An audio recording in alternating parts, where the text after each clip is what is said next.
Bismillahirrahmanirrahim. Assalamualaikum warahmatullahi wabarakatuh. Asyhadu an la ilaha illallah wa asyhadu anna Muhammadan abduhu wa rasuluh. Allahumma sholli ala Muhammad wa ala ali Muhammad. Amma ba'd. Qala Allah Ta'ala fil Qur'anil Karim, a'udzu billahi minasyaitonir rajim. Wal yaksal lazi law taraku zuriyatan di'afa khafu alaihim wal yataqullah wal yaqulu qaulan sadida. Hendaklah engkau khawatir akan datang generasi di belakangmu, generasi yang lemah. Dalam sebuah pernyataan yang disampaikan oleh para tabi'in atau ulama-ulama masa lalu, ada satu kalimat yang bisa kita pegang.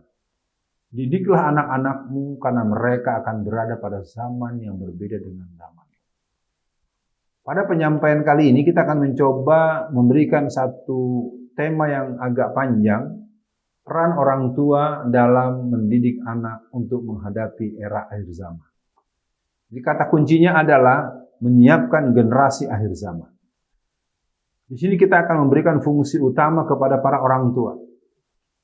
Akhir zaman berarti zaman akan berakhir. Akhir zaman berarti kita akan menyudahi partisipasi kita di alam dunia ini berdasarkan ketentuan Allah dan Rasul-Nya. Wallahu a'lam bishawab.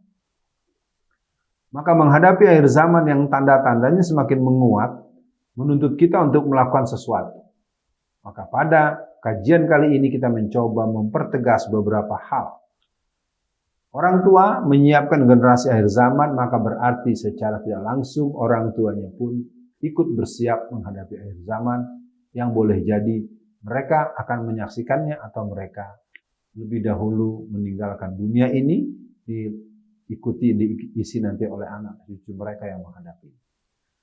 Langkah yang pertama untuk menyiapkan generasi akhir zaman adalah kita mempersiapkan anak-anak kita sejak masa dia mengerti tulis dan baca. Sejak dia bisa mendengar pembicaraan orang untuk mengerti kata-katanya, maka pastikan generasi tersebut generasi yang berhubungan mesra dengan Al-Quran. Hubungan yang baik dengan Al-Quran dibiasakan mendengarkan kalimah-kalimah firman-firman Allah. Hubungan yang baik dengan Al-Quran berarti dia mulai bisa membaca dengan baik dan benar, mungkin memperbanyak jumlah hafalan, atau malah hafal 30 juz di usia yang sangat belia. Jadi yang pertama, menghadapi akhir zaman, berikan intensitas, berikan porsi, berikan bobot, berikan nilai interaksi yang ketat dan ruhiyah terhadap Al-Quran yang kita punya. Yang kedua, menyiapkan generasi akhir zaman menyaratkan kita untuk menyiapkan generasi yang sadar sejarah. Maka sejarah itu akan diawali dengan sejarah penciptaan manusia secara umum yang mungkin bisa ditinjau secara biologi, atau sejarah peran kemanusiaan yang sejak diawali Adam alaihissalam sampai nanti kembali Allah kembalikan orang yang bernama Nabi Allah Isa alaihissalam. Walhal, untuk yang berikut ini kita mencoba mengajak kepada generasi kita, anak-anak kita untuk mengerti perjalanan sejarah dunia, sejarah manusia. Yang mana akan menjadi fakta bahwa orang yang lemah wawasan kesejarahannya, dia cenderung melakukan sesuatu tanpa semangat untuk mencapai sesuatu. Fayanzuru kaifa kana akibatul mukazzibin. Kita diajak untuk punya kecermatan apa akibatnya kalau kita melakukan sesuatu dengan kekeliruan, apalagi dengan kesengajaan berbuat salah. Jadi yang pertama interaksi dengan Al-Quran, yang kedua belajar dari sejarah, tentu belajar dari sejarah orang-orang masa lalu yang dikelompokkan sebagai kelompok yang dimusuhi Allah atau memusuhi Allah. Maka kita masuk pada kelompok-kelompok yang didominasi oleh minan nabiyyin wasyiddiqin wasuhada wassolihin wa hasuna ulaika rafiqa. Jadi kita akan bersama dengan orang-orang yang dalam hidupnya dia punya pola relasi, punya jaringan dengan orang-orang yang dimuliakan dan memuliakan Allah. Menyiapkan generasi akhir zaman berarti membantu anak-anak kita berdiri tegak di tiap waktu hidupnya, sejak kelahirannya, mulai belajar berjalan, sampai dia mempunyai masa belia remaja, sampai dewasa, dan kemudian menjadi orang yang mempunyai peran-peran publik yang lebih luas, sampai kematian yang menjemput. Artinya apa? Bahwa dengan adanya interaksi dengan Al-Quran, dengan dia belajar dengan sejarah, maka dia juga diajar untuk membuat sejarah. Diajak dia untuk mengerti bahwa negeri ini, Indonesia ini, dunia ini sedang berada pada satu perjalanan menuju ambang akhir zaman. Fenomena tidak adanya lagi orang yang berangkat haji. Boleh dibilang semakin minimalnya orang-orang melakukan kalimat talbiyah di lingkar Ka'bah. Puji-puji, sanjung, salawat kepada Allah Subhanahu wa taala semakin minim orang-orangnya secara nominal orang maupun dari segi pengungkapan dalam kata-kata. Dalam kesempatan kali ini untuk menyiapkan generasi akhir zaman, kita perlu ajak mereka pada dua kemampuan secara bersama.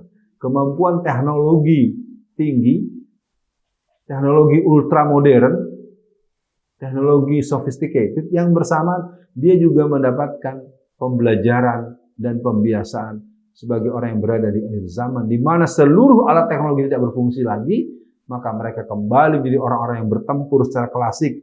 Kembali mereka berkuda bukan lagi dengan menggunakan kendaraan yang bermesin. Kembali mereka memanah tidak lagi dengan cara menembak karena alat tembaknya tidak ada, karena mesin dan pistol atau senjata api kembali tidak berfungsi, dan kembali mereka melakukan sesuatu secara alami. Tentunya hal ini tidak mudah karena akan jadi bahan tertawaan. Paling tidak saya menganjurkan buat diri saya dan semua yang ikut menyimak penyampaian lewat channel Ustadz Alfian Tanjung YouTube channel ini, membuat kita mengerti bahwa kita berada pada persiapan menghadapi kemungkinan terburuk, persiapan kemungkinan datangnya Dajjal, persiapan untuk nanti Allah buktikan turunnya Nabi Allah Isa alaihissalam, persiapan nanti akan turunnya Imam Mahdi yang mana dia akan memimpin umat Islam untuk bisa mengalahkan seluruh manusia dengan waktu sekitar 7-9 tahun saja. Setelah itu negeri dunia alam semesta akan berakhir dan kita berada di alam yang telah Allah tegaskan dalam Al-Quran yang berhubungan dengan Yaumul Jaza, Yaumul Ba'ts, dan kita akan bertemu dengan Yaumul Mahsyar sampai kepada sebuah pertempatan kita yang terakhir. Apakah di surga atau di neraka? Pastinya kita semua ingin ada di surga. Tentu untuk bisa masuk surga, syarat-syaratnya yang harus berlaku, ya kena juga ke kita. Dan inilah pentingnya kita terus belajar, kita terus mengaji, kita terus menyimak firman-firman Allah dan bacaan-bacaan tentang itu. Menyiapkan generasi akhir zaman paling bagus, terjadi kekompakan antara suami istri. Itu poin pertama. Terjadi sebuah komunitas, itu bagus juga dibuat klaster perumahan maupun komplek atau dalam ikatan yang lebih luas, tetapi mereka punya komando transendensi untuk menghadapi akhir zaman dengan iman Islam dan keistiqomahan di jalan Allah. Menghadapi akhir zaman membuat kita perlu terus menyebutkan kalimah-kalimah thayyibah. Kita harus terus berzikir, kita harus terus berpikir, dan kita melakukan tindakan-tindakan yang di saat tertentu kita akan menghadapi musuh-musuh Islam itu dengan persiapan, karena kita sudah belajar Al-Quran, kita belajar buku sejarah, kita mengerti bagaimana watak mereka, dan tentunya kita yang menyadari bahwa kita semua akan dimusnahkan dari muka bumi ini, dari alam fana ini, dan kita akan berhadapan di pengadilan Allah. Semoga seluruh kita yang berkhidmat di jalan Allah, yang ingin untuk menjadi bagian daripada keridhaan Allah, kita akan dimasukkan surga secara keseluruhannya. Sekian, Assalamualaikum warahmatullahi wabarakatuh.